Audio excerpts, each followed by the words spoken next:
Good morning. We are joined today by Debbie Matteucci, who is the Chairperson of SABO, the South African Bioproducts Organisation. Debbie, thank you so much for joining us today. We'd like to hear far more Louise. about Thank you this. for having me. Please tell us more. Good morning. Thank you for having me. I'm the Chairperson of the South African Bioproducts Organisation, and we've been running since about 2014 in South Africa, but obviously it's only the last couple of years that the biological products have come into the spotlight. South Africa's agricultural industry, and actually many industries, are becoming more and more interested in biological products and looking how to sort of get into them and how to use them, and being more interested in what they can and can't do. So currently our focus is primarily agriculture, but as the name implies, at some point we need to diversify and include other organizations or other sort of industries. But from an agricultural perspective, we look at anything that is non-synthetic. So it has been derived from a living organism or nature, natural minerals, etc. So it's nothing that is processed or manufactured. And that is the sphere that we look in and we represent in South Africa. Oh, interesting. And Debbie, with you being the chairperson of this organization, I presume you've got a day job as well. What is that? Yes. So I'm a product development and regulatory specialist consultant, and basically I provide advice for anybody in the industry. I help to develop the products. It's quite a difficult sphere, registering products locally, and you need to understand the local requirements, what you need to do in the planning of the trials, and what your market looks like, and then how to get those products to fit the market or the market, etc., and how to introduce that. So I provide that sort of guidance on a consultancy sphere. I have a background in microbiology and have always loved nature. So when the microbiology and the nature and the science joined, that was sort of my interest, which is why I'm really enjoying the biological control side of things. Oh, so do you work on other products as well, or only on biological products? No, I work on all agricultural remedies as such, and even some fertilizers as well. Oh, wow. Very cool. Thank you. Okay, so you obviously, because you are working in all across all spheres, not just in the bioproduct sphere, you obviously have good knowledge of how these things differ. What we are seeing is that there's a massive growth in interest from the farming, from the consumer in bioproducts, and how's that developed in South Africa? How's that going? Do you struggle to get beautiful photographs of fresh produce? Visit our stock site. We've got gorgeous photographs of all kinds of fresh produce. So it started initially quite slowly, and I think the products that came to the industry were perhaps maybe not as well refined and researched as they are today.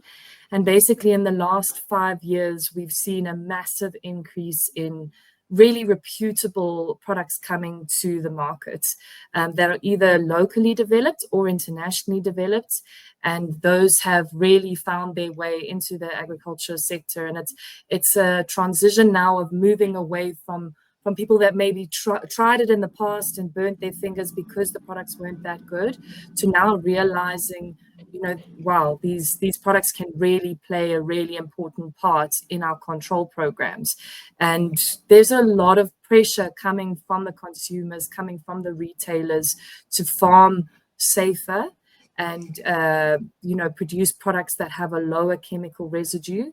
And so to do that while maintaining your food security and protecting resistance against various pests, you can make use of those biological products and within a chemical spray program in what we call an integrated pest management program, to be able to still get the great, good quality food on the table that is safer for consumption and the environment. It's one of those things where if you go to a lifelong farmer that's been doing his thing for 40 years, it must be difficult to make them understand how this could fit in better. It is a big challenge, and I think one of the challenges is how those farmers are approached, because I think, many people have a product to sell and they'll do whatever they can to get that product sold. And I think where SABO comes in is we're trying to bring the bigger picture. So, we're not trying to say stop all chemical use. Chemicals have their place and they're important. It's the same thing as a medical diagnosis at the end of the day. It gets to a certain point where unfortunately you need an antibiotic. You'll need chemical intervention, but there's many homeopathic remedies that you can use on the way that can help and assist you in different ways. And all of them come together in a holistic program to be able to achieve a general well-being and a general health. And so for us at SABO, our way of approaching is there are small changes that you can make that can reduce your chemical impact, improve your sustainability, and in certain cases actually improve your crop quality and health, and in the environmental health and diversity if you use it together. The problem is that it becomes this big minefield that gets a little bit overwhelming. And so people get a little bit confused about where they can start and what they can do to make a difference. You don't need to go completely to an organic, non-pesticide program to make any kind of difference. You can start one product at a time or one solution at a time, just to sort of see how it works for your particular situation and move on from there. And so SABO tries to be that independent body that is advising and assisting and helping people without a product to sell, specifically, that we can then provide that to growers that are interested to give it a try. I've got a question, and my thing is it's all good and fine to educate the growers. I think a lot of them you are preaching to the converted already. They understand it. They not quite, but yes, we'll get there. Yeah. I think a lot of them have got a good idea of what it's about and how it fits into the package. But how do we educate the man on the street? Because if you go down and you take a Mrs. Jones off the street and you say, "Get into my car, I want to go show you something," and the guy's driving down a row of fruit trees and he's spraying, even if it's a biological product, they will have a negative connotation to that. How do we get that message across? I think, especially in South Africa, farming has been a very isolated industry. So, I mean, I'm a Joburg girl, born and bred. I drove past farms for much of my youth, but I never really knew what was involved. And it was only after studying, even when I went to work on a farm, on outdoors and that kind of thing, where you start to actually understand what is happening on a farm level. And I think that is perhaps what isn't shown by the Greenies or the Greenpeace organizations, etc. Their aim and their mantra is good. Let's create safer products, and everybody wants to feed their children safer products, take less chemicals in themselves. But I think the education perspective would actually be, this is what goes into producing this fruit that you buy on the shelf. And as much as you'd like to reduce spraying chemicals, unfortunately, if you have a field full of food for a particular pest, it is great for them, and it's just going to tear through their yields, and it will have an impact on what you see. But consumers don't see that impact. They still see the apple at the end of the day. I went on trial visits last week, and we went to a maize field where, the current buzzword is the fall armyworm that has come through and sort of decimated the maize industry of the last couple of years. And if you see what that pest does to a single maize plant, it is absolutely devastating. You have the picture of a normal, healthy maize plant versus one that just has holes over all of its leaves. There's in severe infestations, there's barely a piece of intact leaf. And I think just emphasizing to the consumers, you know, these are the challenges the farmers have. We have a week full of rain and 3 weeks full of sun, and everyone's very excited about the sun, and they don't think, oh gosh, you know, those poor crops that now have gone from water stress to drought stress, and somehow they still have to be versatile and flexible for that. And you know, those kind of things aren't seen by a consumer, and those are the challenges our farmers have to deal with. And not just water and drought stress, it's also funguses. And so if you've got that hot, humid conditions, it's a breeding ground for those things.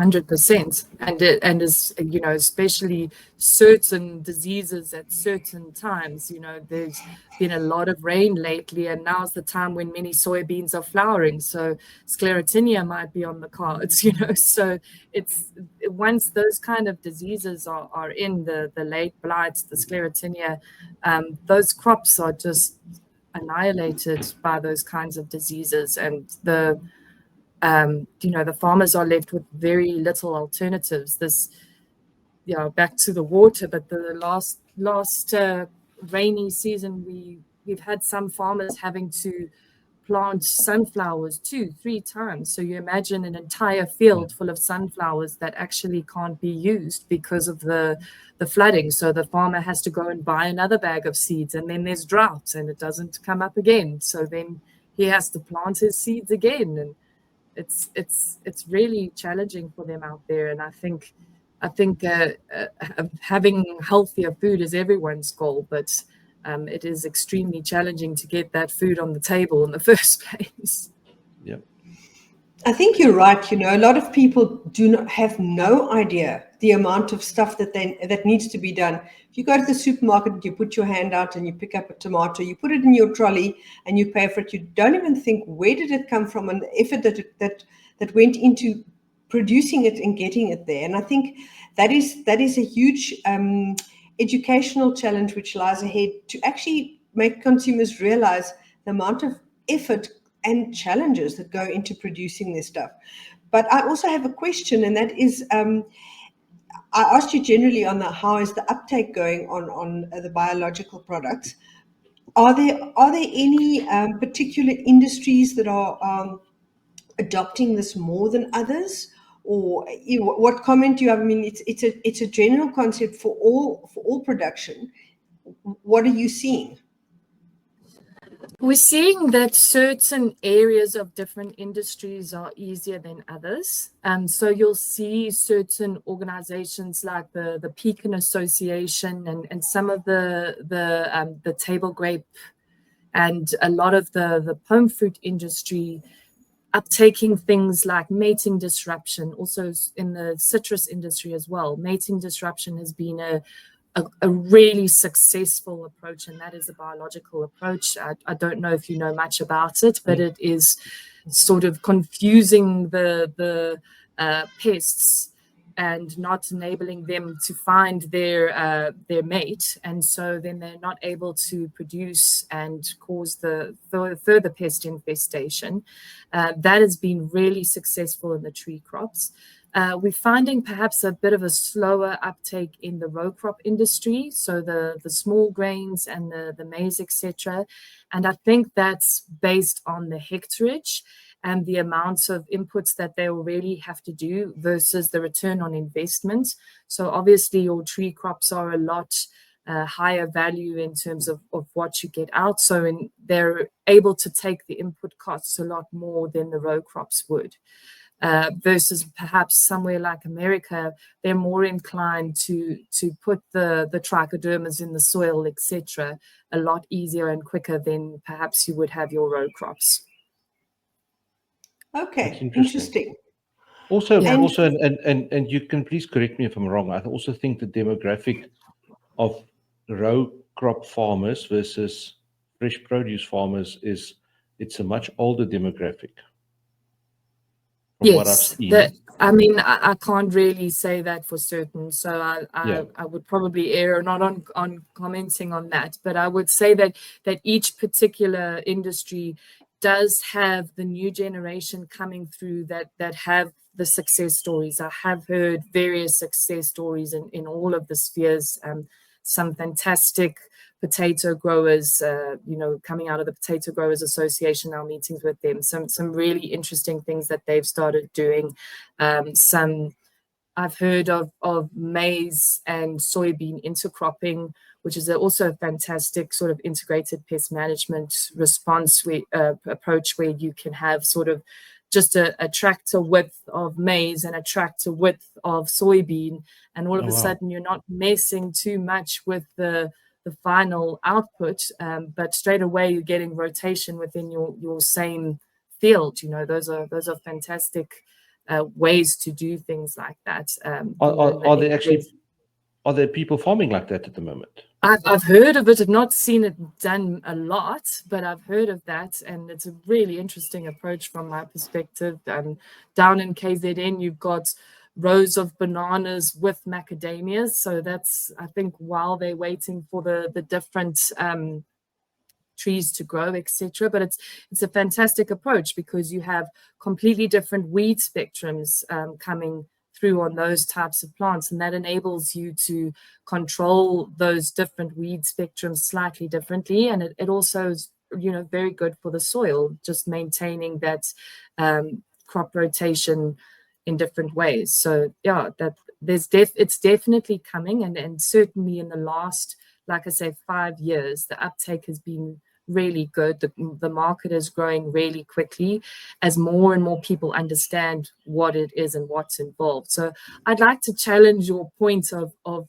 that many growers know what it is. I think a lot of growers don't understand them very well, especially the different types of biological control that you can get.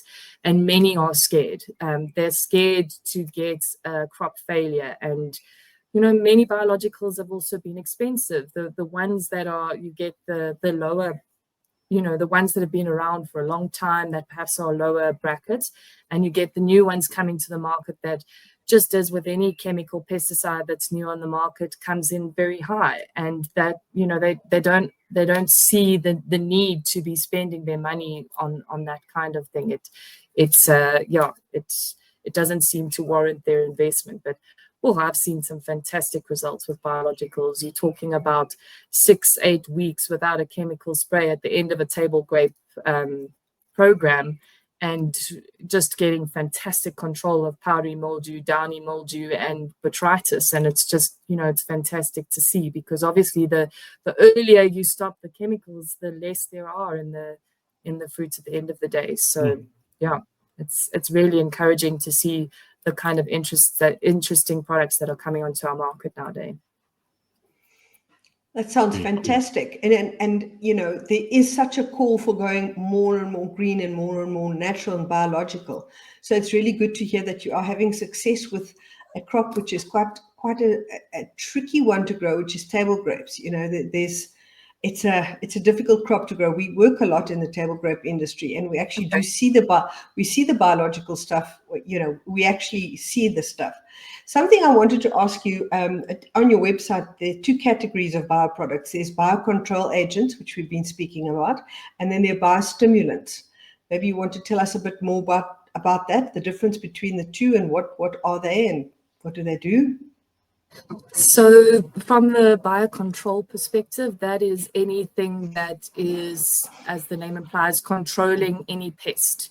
So that can be a weed pest, an insect pest, a disease pest, any kind of pest. It's what falls into our Act 36 regulations as an agricultural remedy, and that will get an L number. And then we have on the other side the biostimulants and the bioinoculants, etc. And those are products that are more on the fertilizer side of things. They help the plant to be able to grow and maintain its yield. They also provide sort of abiotic stress tolerance. So abiotic is anything that is not living, or so it talks to things like water stress, drought stress, those kind of micronutrient stress. And basically what it does is it either these biofertilizers have a couple of functions. Either they can help the plant to access nutrients a bit easier, for instance, just making those nutrients in the soil that are sometimes hard to access, they will make them a little bit more soluble or easier for the root to uptake. You have others that will help to stimulate the plant's natural defenses. So it's primed for any pathogen attack. It will already perhaps have a slightly firmer cell wall to sort of prevent that attack. Or it is actually just providing those sort of nutrients that the plant needs, but from a natural source. So you've got your kelps, etc., which provide a high level of fertilizers, but they are naturally made. It's from a plant itself, even though it's an aquatic plant. So it's less synthetic and therefore often more likely to be taken up, and are softer, obviously, on the environmental side in terms of production, etc. Okay. Has there been quite a lot of growth in that sphere as well, in the biostimulant sphere? Yes, I think in certain spheres, so that one is probably more acceptable within the row crop, but I stand to be corrected. So there's many. The trichodermas have been used quite extensively for a number of years, and it's growing in importance. Now, trichoderma forms a really important symbiotic relationship with the plants in the soil, and it helps to improve that soil diversity, and it then also blocks the root access for certain pathogens. That's the one I was talking about, that improving the soil uptake. So that is definitely one of the highest used biocontrol products, probably locally, in terms of that symbiotic relationship. But yes, there's the use of kelp, etc., is extremely popular nowadays. Many people use it in numerous sprays, and also due to their low cost value, then it also helps for growers to be able to use that quite regularly. We've heard the name trichoderma being mentioned a lot in the industry. Okay. What is it? I've got a very basic idea, so I would like you to help me understand it, if I'm understanding correctly. So we've, like you said, the people in the States are more open to maybe applying it to row crops, but what is it? What is trichoderma?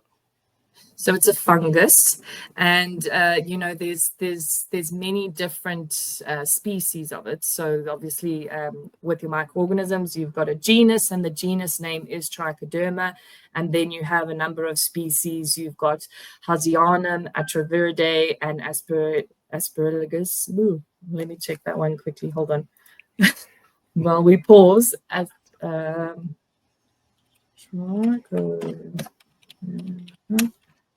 Asperellum. There we go. So Trichoderma asperellum, and they are fungi, and there's various different subspecies or strains that you get of them, and they are highly specialized then into what they do, and those are applied to the soil. Some of them are applied as foliar products, and they can actually have some pest control or sort of ag remedy control when they are applied as a foliar product. But how you've probably heard of them the most is via the soil application.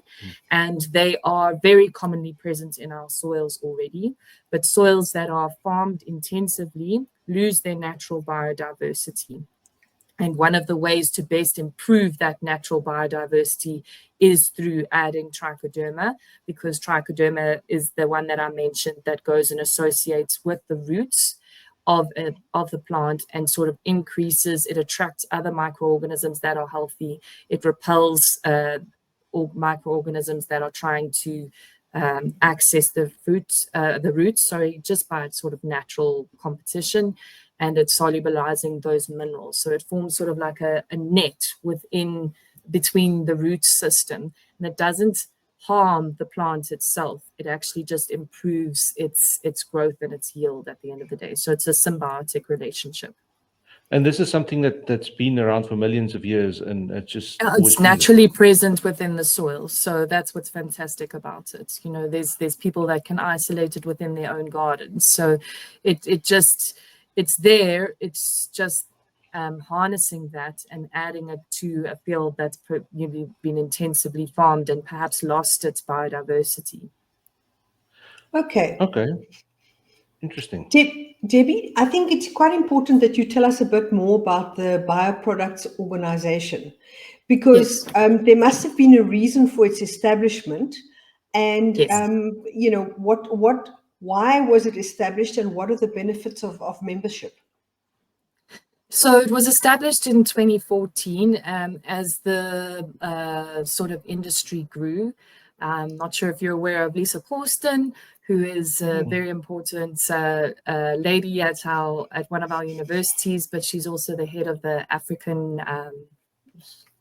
academics. I can't remember what the name is, I'm afraid, sorry. But she and a couple of others came together and they set up SABO, and the major aim at that time was to sort of get what the universities were researching and to the forefront, trying to culture the industry, because even back then it was a growing industry and they were trying to find some way to regulate it. So in the world, it's been a really difficult part of the industry to regulate. So biological products, you know, they come from nature, so they are natural, but they don't behave like a chemical. So it's really hard to regulate that. And so SABO, one of the main drivers for SABO, and it has been a main driver for many years, is helping just to create some clarity around that regulatory landscape. You know, just trying to find what other people are doing overseas and how that should be regulated, and advising how that should be regulated locally. So now we are moving. We have a fantastic collaboration with CropLife, where we also collaborate with that regulatory side of things and the relationship with Act 36, which are our regulators. It's called Act 36 of 1947, and those are our regulators. So that's sort of the regulatory part of SABO. But the last couple of months, we've really wanted to increase the reach of SABO. We want to be able to be that independent representation within the country for bioproducts. So we would like to be bring together not only the manufacturers and distributors of these bioproducts, but we'd also like to bring together our grower organizations, our growers, our retailers, and even our students and researchers, etc. So Woolworths has been a member for the last couple of months or year. They held some fantastic grower days last year, which was SABO was attending. SABO sort of joint attended that, and it was basically to educate the growers what type of products are available, where can they see them used. Woolworths has sort of a project going on where they would like to increase the use of biologicals. And we're seeing that globally, the use of biologicals is very much driven by the retailer sector, because of the fact that growers have been doing something for 40 years and it works. Sometimes it's harder than others, but there is no real incentive to move to a softer approach unless the retailers ask of it.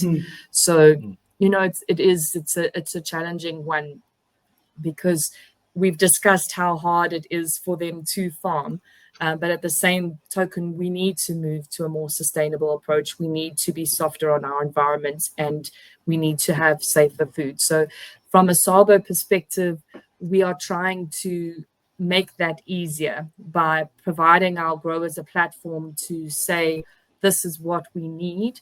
This is where we need replacements. This is where our chemicals can't help us. Can our biologicals help us? And at the same token, we can provide them that information and training, you know, not all biologicals are weak and soft, and this is how how you get the most from your biological. They are microorganisms in many cases that will need certain conditions to work their best. So providing that information from an independent perspective, so we don't have a product to sell, we're interested in the product working well so that the farmer can achieve what they need to. And we can be that independent voice that says, this is how you need to do this, how you need to integrate these into your program to get the best benefits. Really interesting. Okay. Yes, indeed. And I would imagine that membership of SABO would also, it must be some kind of a benchmark, that membership kind of gives people, okay, well, these people are members and their stuff is registered. It must sort the wheat from the chaff in some way, so that if membership, you need, any industry, excuse me being blunt, but any industry has fly-by-nights that are chances and trying their luck. So I would imagine it is reassuring for people to know that if they're dealing with somebody and they are members of the South African Bioproducts Organisation, it sets a standard. Indeed, yes. And so for a manufacturing company to be a member, you have to sign a code of conduct. And that code of conduct says that they will do everything within their power to make sure that they're abiding by Act 36 rules and regulations, and that they are, producing things in the correct way. And that can be held accountable. So if anyone has experience of a product not working the way it should be, or they are a member and the product is not registered in accordance to Act 36 of 1947, they can then report it to SABO, who will then take the investigation further. And we're actually embarking on a product compliance forum sort of arm that we would like to set up. And that's sort of the plan over the next 2 years, potentially in collaboration with CropLife or with Act 36, where we'd like to be able to have a forum that growers can say, this report issues that they've experienced in the field, this said it was, this product didn't come with a label, it didn't come with all these sort of things, but it came with all these claims and it didn't work. Just providing the growers with some information on what to look out for when a product is reputable or not. But certainly having a look at our website and seeing those members that are registered will already give you some certainty of the fact that they are involved, they've signed the code of conduct, and that they're certainly involved in all of our forums and helping to get the ball rolling on the requirements and what it means to be a good biological control product. I was going to ask, how do you guys fit in with CropLife? But you've answered that in what you've said. You work together with these things. But okay, yes. So a question is now with this Act 36 is a South African law, if I'm correct. Yes. So what would happen if one of the big multinational manufacturers come and said, we don't care about South Africans' laws? Will they still be able to bring those products into South Africa, or will they be able to sell it? They are too big not to care. The multinationals are extremely compliant, actually. They go to great lengths to make sure that they are compliant with Act 36 of 1947. So we have many that are involved with the CropLife side. I'm also participate quite heavily on the CropLife side myself.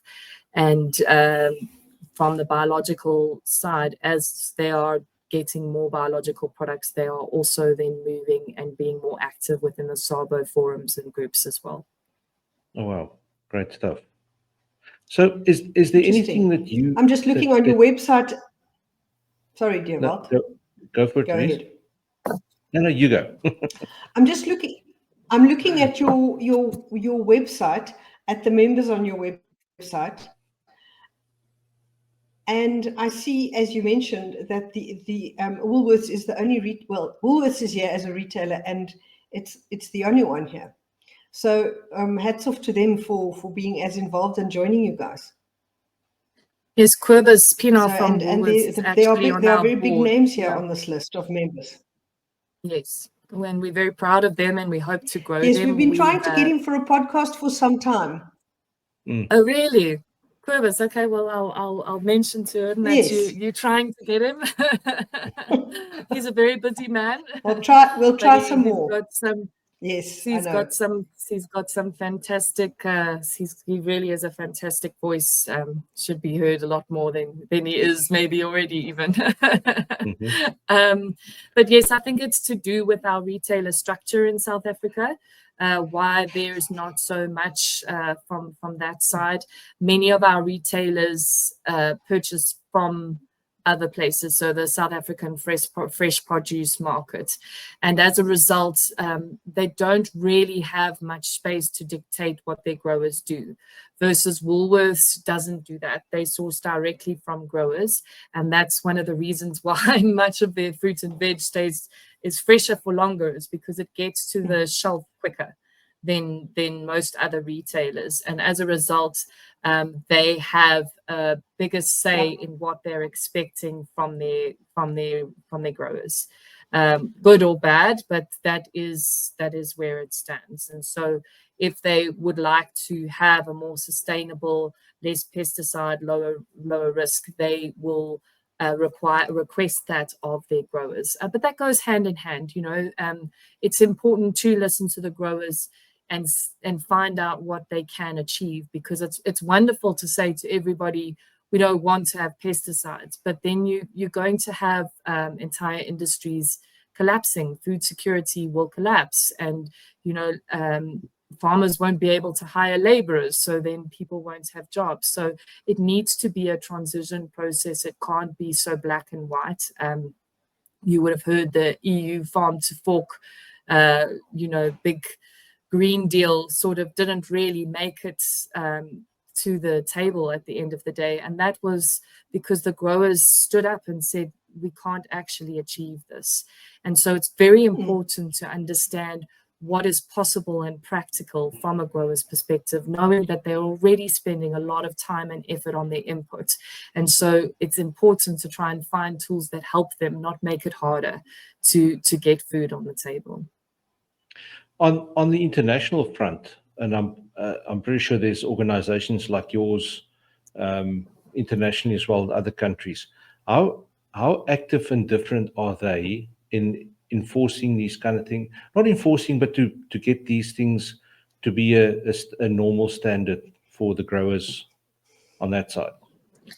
So certain regulatory authorities are managing better than others. The Brazilian landscape is actually leading at the moment in terms of their adoption, and that is because they've set up a separate stream that is specifically focused towards biological control and biostimulant control options, so that any products that are registered go through that stream and don't sort of get confused or aren't in the same queue as the chemicals. And they have also spent a lot of time on their regulations, and different to the EU is very conservative, so their regulations are very strict when it comes to certain biologicals. From a biostimulant perspective, their regulations are acceptable and reasonable, but unfortunately from a biocontrol aspect, they are very strict. And I've attended one or two seminars where they've actually called for reduced requirements and for registration. That's quite a shock for us in South Africa, because typically our regulatory authorities like to follow the EU and what they've put into place, because they're have looked at all aspects and they have a lot of good input from very knowledgeable people. But it's actually sort of hampering the industry at this stage, so that there are less products getting to the market, and it's making it difficult for their growers to use alternatives, even when the alternatives are demanded. So you've got also the APVMA and the EPA, which are all have their different ways of regulating these microorganisms. But I think at the end of the day, synthetics are a lot easier to understand in terms of input versus output, but because of many of these products come from nature, it's really hard to quantify what the difference is between adding more or adding less. And if you take it out and you perhaps purify it and add more, how is that going to impact the environment? How is it going to impact people consuming? You expect it to be safe. Is it going to be safe? These microorganisms, they reproduce quickly, and when reproduction happens quickly, mutation happens. So what will those mutations do? How will it affect your overall toxicology and impact to humans? I don't know if can you still hear me? Sorry, I see that Dewald's dropped off and you're freezing. So I'm not sure. Yes. Dewald's dropped off, but he'll probably.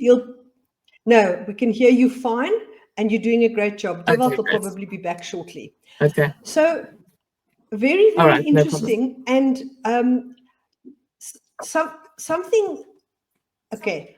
I think one of the big challenges we mentioned at the beginning was educating the consumer, and I would imagine one of the things that you up against, and it's quite a regular question, is how do bioproducts and how organic production and bioproducts? Can you give us a bit of a summary of what is the difference, or how do they connect with each other? Because a lot of people have no understanding of what organic production is versus regular production. Have you got a comment on that, please? Yes, so organic production by sort of what you'd say, how to put this? Okay, so organic. I know that's a curveball I sent you. Yeah, you got to give me a little bit of a chance to just get my ducks in a row from a thought perspective. Yeah, okay. So organic production, and when things are organically certified, it means that that particular active or product is within a specific list. And that list is published by various different authorities. There's one in the EU, there's one in the US, there's one in Japan, etc. And they have a list of products that they have classified as organic.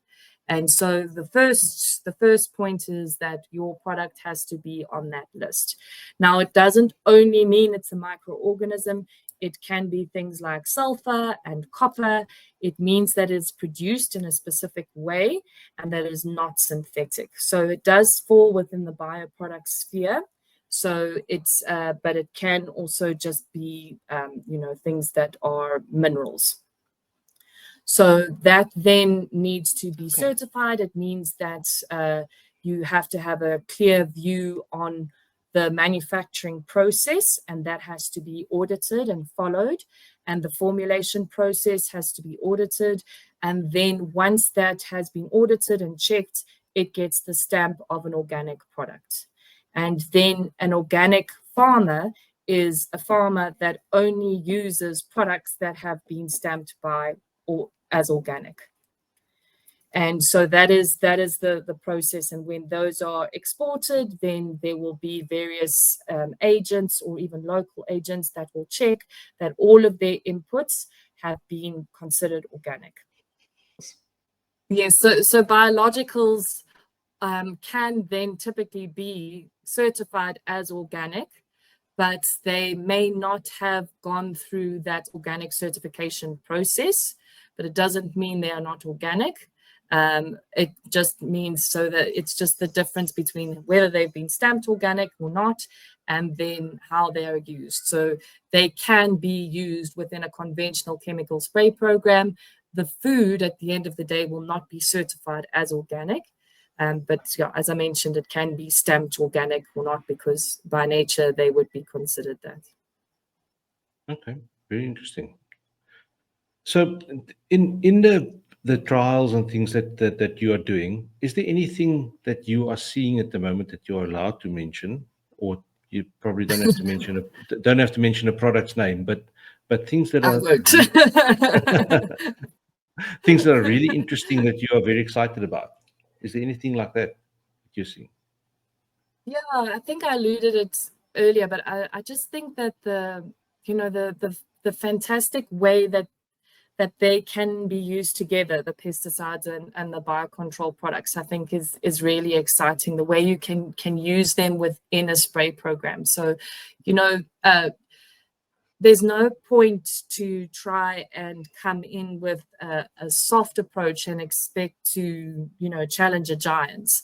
Having a look at your disease or your pest and saying, all right, these are the critical control points, and covering those with your really strong chemistry, and then using your softer chemicals or your biologicals in very strategic places to sort of maintain that level of control. I think for me, that's extremely exciting because, being clever about how you spray and being clever about what you put where, leads you to less residues at the end of the day. It leads you to being, very responsible with your farming practices.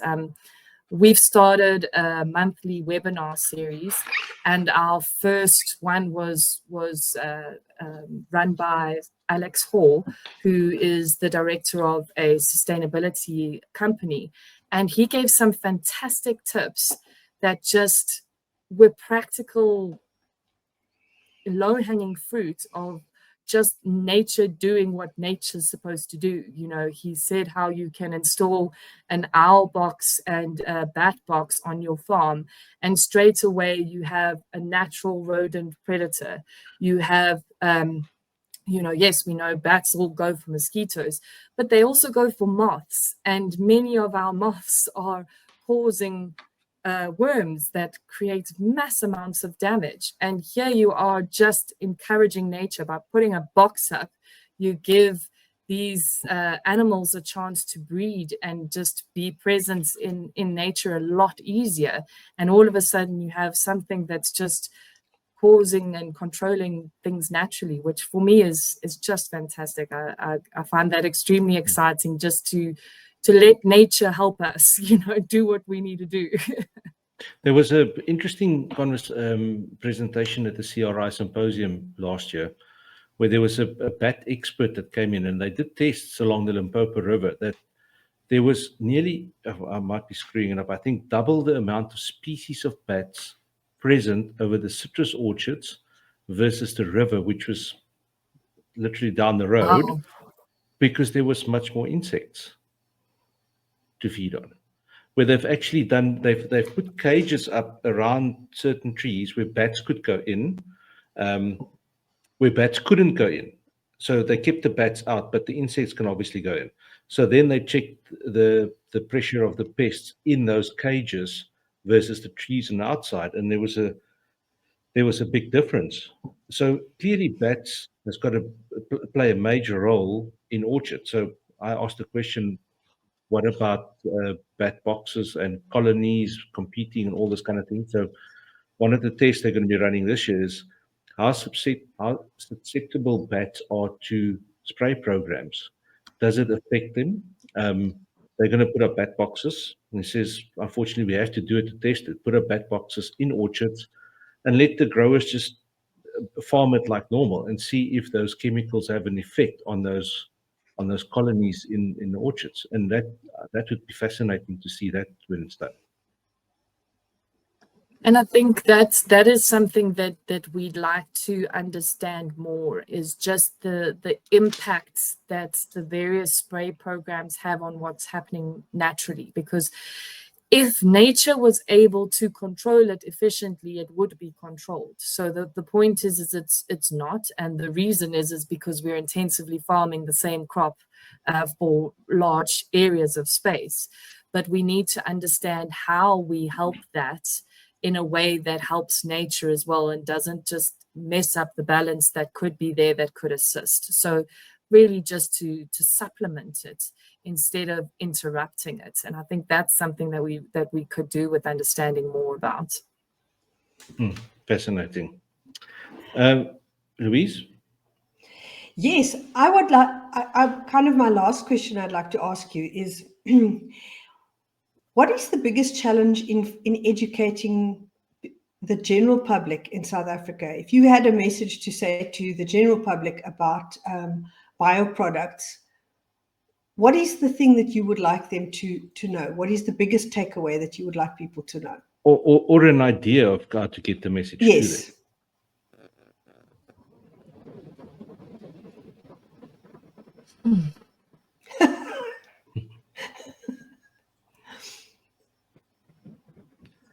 I've got to decide which hat to wear. Wear them all. Where did Debbie But at? I'd like to say to the Debbie hat says that pesticides are needed. Don't throw them all away. Just be careful with how you use them. I think the message from the SABO perspective is nature's got so many gifts to give us. Let's use them, and let's find a way to use them to our benefit, but also to protect our environments. We need to eat, and just understanding that it all needs to work together. There is no one silver bullet that will control everything, perfectly. We need everything together to be able to get the food on our table and keep the environment safe and ourselves safe at the end of the day. Very cool. Indeed. Louise, have you got a final question ready for her? Yes, I have. We always have a question that comes from somebody else. Random last final question for the next guest. And it's just a random question which we ask you. And the question in this, the person said, what is your favorite time of day and why?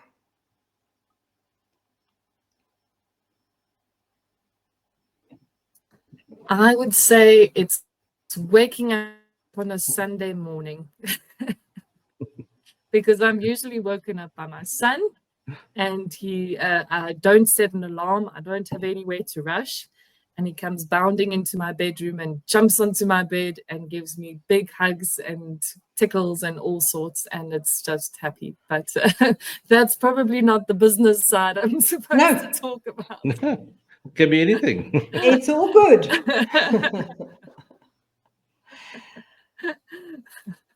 Debbie, that's pretty much it. Thank you so much for chatting to us. We really appreciate you taking the time to chat to us on a Monday morning, and to giving us our idea about bioproducts and the Bioproducts Organisation. And we wish you every success with what you're doing, and maybe we'll chat to you again in the future. Yeah. Yes, thank you very much. It would be wonderful. Thank you so much for having me and letting me talk about something I'm really passionate about. So thank you very much. Okay, we'll end the recording now, but stay on the line after. Don't just disappear. We'll chat with you when we're done.